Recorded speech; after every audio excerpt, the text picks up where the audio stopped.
It's been a very different year for me gathering chestnuts.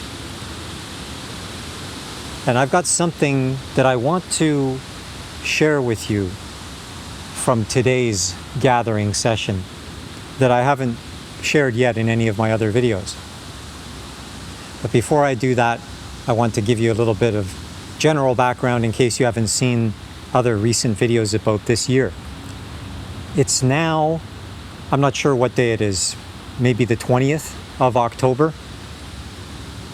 And we're actually into the real calendar version of the chestnut gathering season, where every other year I would actually be now looking for chestnuts.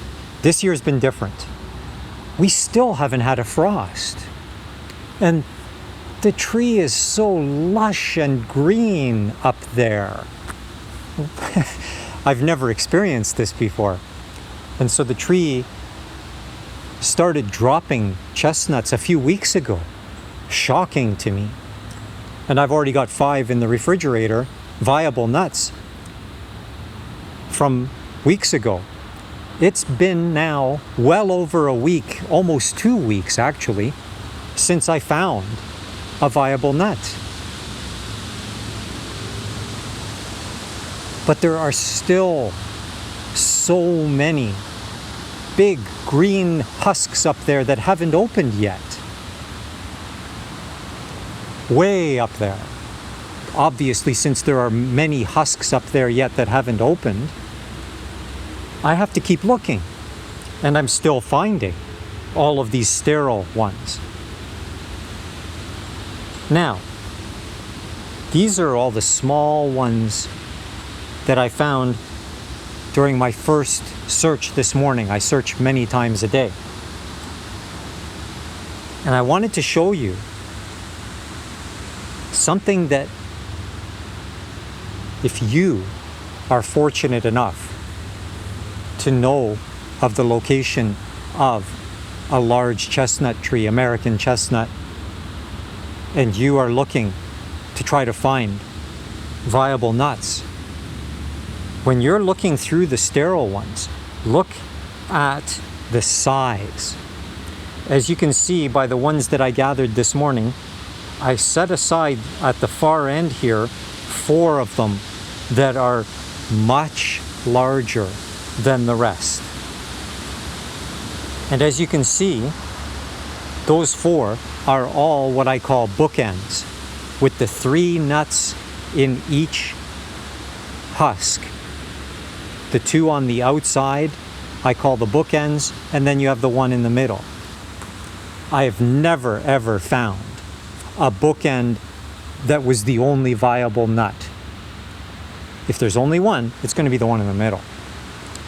The importance of finding these larger ones is that signifies that it came from a husk that was further developing, getting bigger, producing larger nuts, and only the bookends are sterile. The one in the middle is viable. When you find large sterile bookends, that means there is a viable nut somewhere to be found. The only question is it going to be found by you or one of our competing gathering species?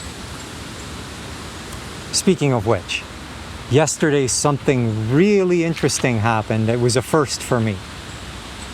And that was while I was engaged in my typical rounds here, pacing back and forth, looking for nuts.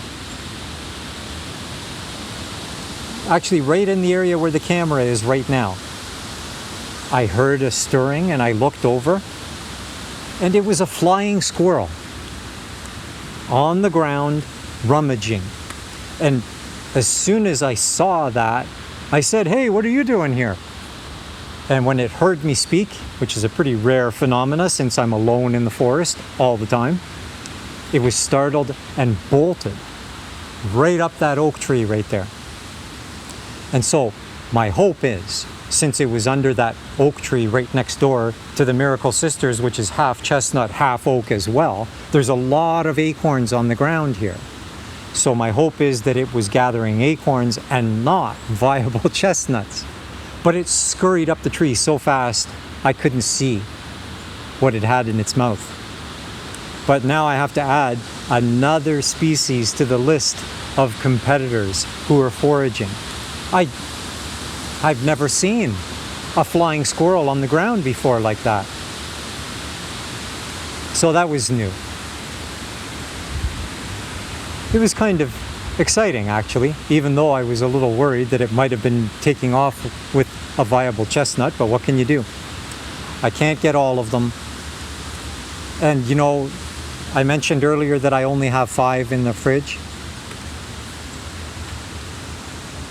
I occasionally get comments, as I just did yesterday, asking if you can buy one or more of my chestnuts.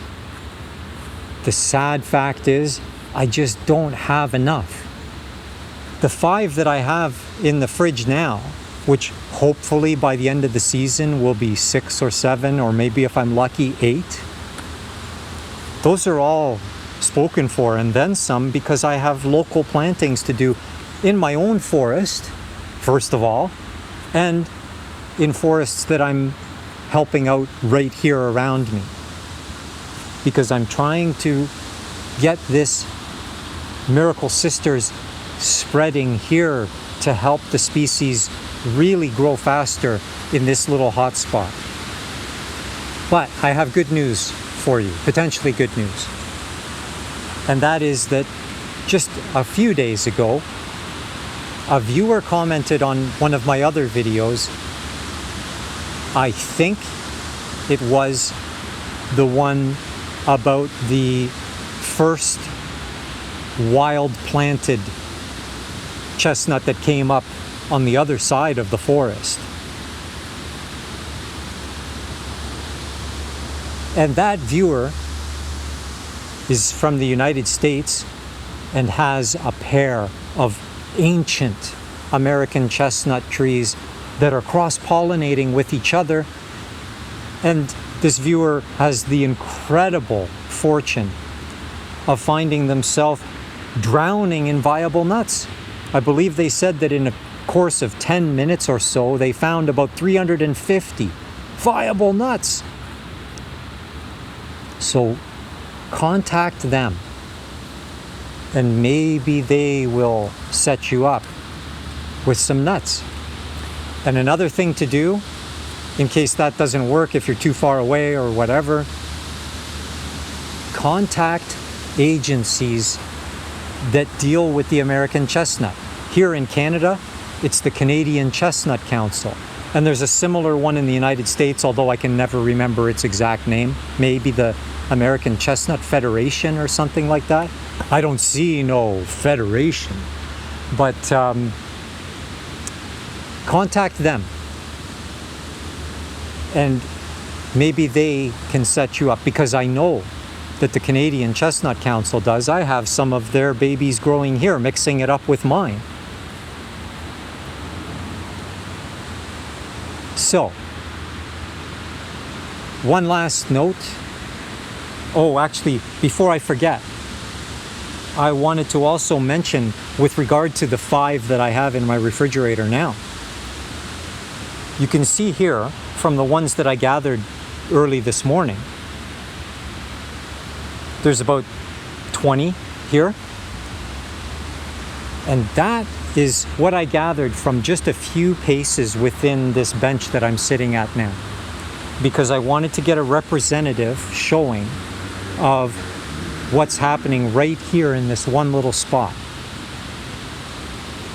Speaking of the bookends, I almost forgot to mention that these large ones that I set aside here at the end, as you can see, it's 2 pair of bookends.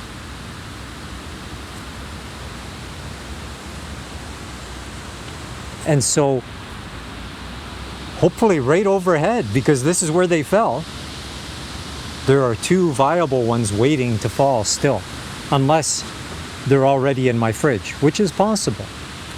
But since these just fell, because it's been a couple weeks since I gathered those, So I'm hoping that there's a couple more still up right over my head right now. Wouldn't it be great if one fell right now? I'd like to be hit by a falling chestnut. That still hasn't happened to me. I would like that. Anyways, this number, 20, that I gathered just in this little tiny spot this morning, that is perhaps 10% of my entire area here under the tree, that's very evenly distributed in terms of falling nuts. That means that I can expect to have rummaged through a couple hundred already this morning, the vast majority of which I toss off to the side because I clear the whole area every time to help me keep track of how many I'm finding. Because if suddenly I'm not finding any more even sterile ones, then it's over, obviously, unless there's still husks up there, which there are right now, thankfully. So that just shows you I'm going through hundreds of nuts every day. And I've already been doing it for a few weeks. So we're talking well over 1,000 that I've gone through. Way more than 1,000. And out of that 1,000, there's 5 in my fridge. So it takes a lot of searching when you're dealing with a solitary tree like this that's self-pollinating. You have to go through hundreds and hundreds and hundreds just to find one. But I'm doing it out of love. And I'm trying to do my little part to help this species that's fighting for survival and winning. And this is something that people need to understand.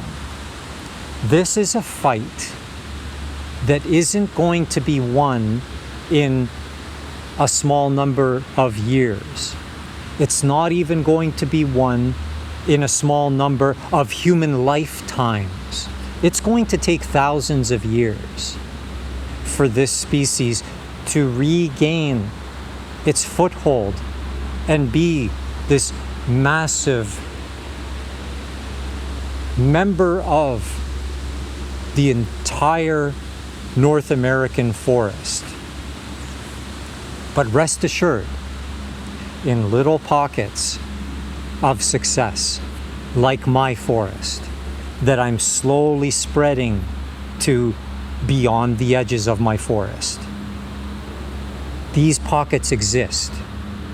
Just ask that wonderful viewer who has that miracle of their own, of not a chestnut and a red oak helping the chestnut, but a pair of chestnuts that are cross-pollinating and drowning the lucky person in chestnuts. Oh my, I wish I was so lucky. Do you know that in all of the years that I've been doing this, I've never eaten one of these nuts. Never. I'm sprouting every one I find. Someday I hope that I will actually have enough to finally eat one. But that day is not today. I found one! Look at that, I just found one! Hey! I found a viable nut! Well, I just found one right after I was finished filming. I thought before I go back for lunch, I'm going to take one more look, and I thought I would film myself looking to add to the part where I'm talking about walking around and looking. And here it was, a big, beautiful, viable one, and it was right beside the trunk of the tree, right at the base of the tree, maybe just a few inches away, sitting right there. Wow, I just noticed that this one is actually bursting. The base of the nut is actually cracking open. It turns out that today is the day that I will be eating my first chestnut from my forest, because that split in the shell is a death sentence to this nut. It's not possible to sprout it. I had one just last year that split in the refrigerator over the winter, and even though it sprouted a root in the refrigerator, it was not able to survive. So I'm going to roast this one and give thanks while I eat it.